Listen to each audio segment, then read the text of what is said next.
নমস্কার বন্ধুরা, ঝর্ণা ঝুমা কিচেনে সবাইকে স্বাগত। আজ আমি আপনাদের সাথে বিয়েবাড়ির স্টাইলে একটা মাছের কালিয়া রেসিপি আপনাদের সাথে শেয়ার করব, কাতলা মাছের কালিয়া। তো আমি এই রেসিপিটা কিভাবে বানিয়েছি চলেন সেটাই এখন আপনাদের সাথে আমি শেয়ার করব। কেমন টেস্ট হয় সম্পূর্ণ সেই রকম। তো দেখেন এইখানে আমি কাতলা মাছের পিস নিয়ে নিয়েছি। মাছ একটু নুন হলুদ মাখিয়ে নেব। এখন দিয়ে দিলাম আমি নুন, হলুদ গুঁড়ো, সামান্য লঙ্কার গুঁড়ো দিয়ে দিলাম, আর দিয়ে দিলাম সর্ষের তেল। দিয়ে এখন আমি এগুলোকে ভালোভাবে মেখে নেব।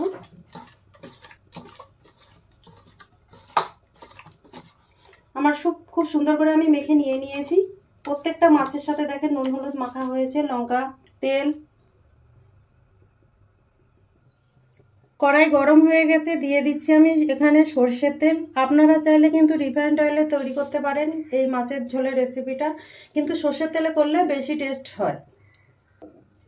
তেল ভালোভাবে গরম হয়ে গেছে, এখন মাছগুলো দিয়ে দিচ্ছি।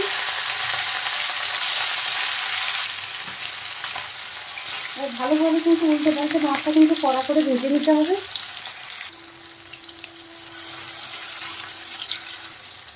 এইদিকে মাছগুলো ভাজা হতে থাকে, আমি ততক্ষণ মশলা তৈরি করে নেব। নিয়ে নিলাম এখানে মিক্সির জার, দিয়ে দেব পেঁয়াজ।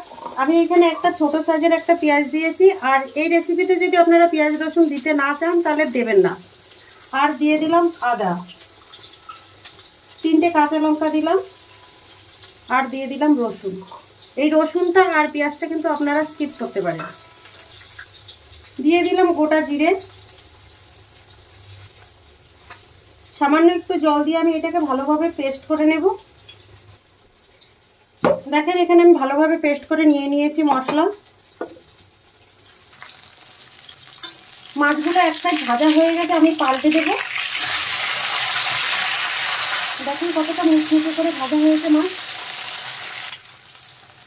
দেখেন মাছ কিন্তু ভালোভাবে ভাজা হয়ে গেছে। দেখেন এই সাইডটাও কিন্তু খুব ভালো ভাজা হয়ে গেছে। এখন আমি নিয়ে নেব মাছগুলো।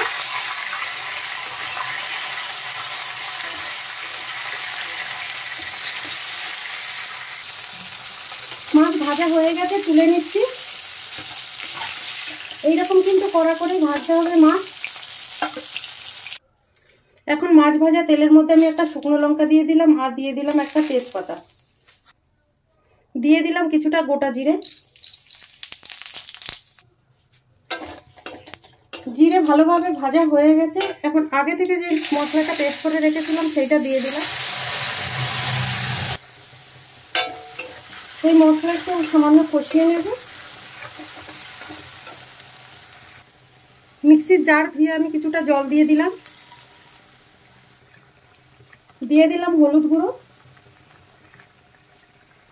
লঙ্কা গুঁড়ো। ঝালটা আপনাদের পছন্দ মতো দেবেন, এখানে কাঁচা লঙ্কাও দেওয়া আছে। টেস্ট হিসাবে আমি নুন দিয়ে দিলাম, দিয়ে দিলাম ধনে গুঁড়ো। এখন এই সব মশলাগুলো ভালোভাবে কষিয়ে নেব আমি। এই মশলাটা কষতে থাক, ততক্ষণে আমি আরেকটা মশলা তৈরি করে নেব। এখানে আমি আবারও মিক্সির জার নিয়ে নিয়েছি। মিক্সির জারের মধ্যে আমি দিয়ে দেব, এখানে দেখেন আমি পোস্ত নিয়েছি, কাজু বাদাম নিয়েছি, কিশমিশ নিয়েছি, আর নিয়েছি 4 মগজ। এইগুলো আমি ভিজিয়ে রেখেছিলাম। এইগুলো ভালোভাবে পেস্ট করে নেব। আর দিয়ে দিলাম টক দই। একসাথে ভালোভাবে কিন্তু পেস্ট করে নিতে হবে। চাইলে আপনারা আলাদা আলাদাও কিন্তু বেটে নিতে পারেন, শিলনোড়ায় বা পেস্ট করে নিতে পারেন। দেখেন পেস্ট করে নিয়েছি। এদিকে দেখেন এই মশলাটাও কিন্তু ভালোভাবে কষানো হয়ে গেছে। মশলা থেকে কিন্তু তেল রিলিজ করছে, দেখতেই পাচ্ছেন। দেখেন এই মশলা কষানো হয়ে গেছে ভালোভাবে।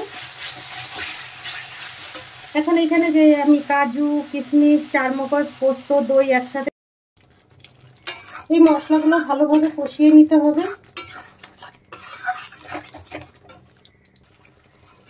মশলাও দেখেন ভালোভাবে কষানো হয়ে গেছে, কতটা দেখেন তেল রিলিজ করেছে, দেখতেই পাচ্ছেন।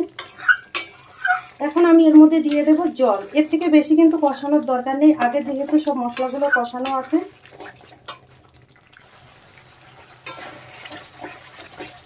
দেখেন এখন আমি জল দিয়ে দিলাম, আর জলটা আমি আগে থেকে গরম করে নিয়েছিলাম, সেই গরম জলটাই দিয়ে দিলাম। খুব সামান্য আমি দেখেন চিনি দিয়ে দিলাম, আপনারা চাইলে চিনিটা স্কিপ করতে পারেন। এখন ঝোলটা কিন্তু ভালোভাবে প্রথমে আমি ফুটিয়ে নেব, তারপরে মাছ দেবো ঝোলে। দেখেন ঝোল কিন্তু ভালোভাবে ফুটে গেছে। এখন আমি ভেজে রাখা মাছগুলো দিয়ে দিচ্ছি।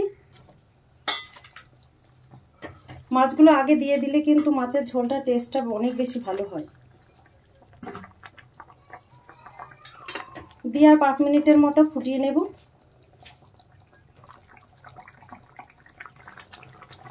দেখেন মাছের ঝোলটা কিন্তু খুব সুন্দর তৈরি হয়েছে, আর ঝোল কিন্তু অনেক গাঢ় হয়ে গেছে। দিয়ে দেব গরম মশলা গুঁড়ো,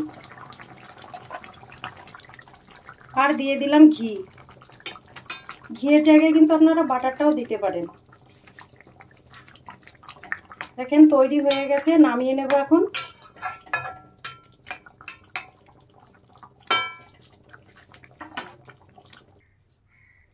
দেখেন কত সুন্দর তৈরি হয়েছে। এখন আমি নামিয়ে নেব। এখন আমি দেখেন প্লেটে নিয়ে নিচ্ছি।